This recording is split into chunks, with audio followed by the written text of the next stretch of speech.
If you've ever felt like you're doing everything right and still don't feel confident, there's a good chance you're stuck in one of 3 specific psychological traps. Not personality flaws, not a lack of willpower, just 3 patterns that quietly run in the background of almost everyone's mind, and once you can name them, they lose a huge amount of their grip. The first trap is the spotlight effect.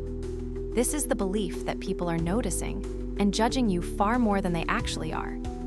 You trip on a curb and feel like everyone saw it. You say one awkward sentence in a meeting and assume it's all anyone remembers. But here's what the research actually shows. People are almost always too busy managing their own spotlight effect to notice yours. Everyone is the main character of their own anxiety, which means almost nobody has the spare attention to fully catalog yours.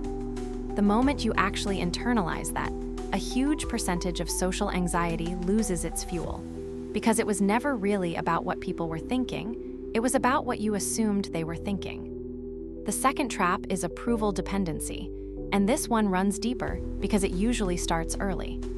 Somewhere along the way, you learned that being liked was safer than being direct. That agreement kept the peace and disagreement risked something. So you built a habit of scanning rooms for reactions before committing to your own opinion. The problem is that approval is an external thing, which means your sense of self ends up tethered to something you don't control. Confident people aren't people who stopped caring what others think entirely. That's rare and often isn't even healthy. They're people who built one internal source of validation that doesn't depend on anyone's face in the room. That can be as simple as a private list of decisions you made that you still stand by, regardless of how they were received.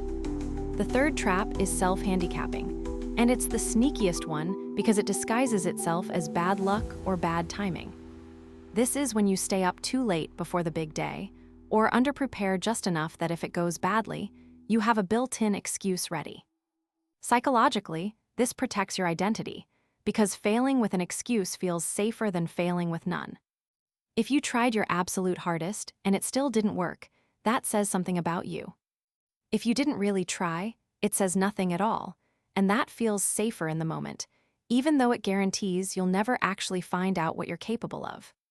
Here's what ties all 3 together. Every one of them is a strategy for avoiding a specific kind of exposure: being seen, being judged, being fully tried and found lacking. And every one of them costs you more long-term than the exposure itself ever would have. So here's the actual practice, not a personality overhaul, just 3 small experiments. This week, pick one moment where you'd normally scan for approval before speaking, and speak first instead. Pick one task you'd normally underprepare for as a safety net, and prepare for it fully on purpose, with no excuse built in. And when you catch yourself assuming everyone noticed a small mistake, ask yourself honestly whether you'd even remember the same mistake if it happened to someone else. You probably wouldn't. Neither will they. Confidence isn't a trait you're waiting to arrive. It's just what's left over once you stop running these 3 protective strategies against yourself. Hit subscribe to stay ahead of 99% of people.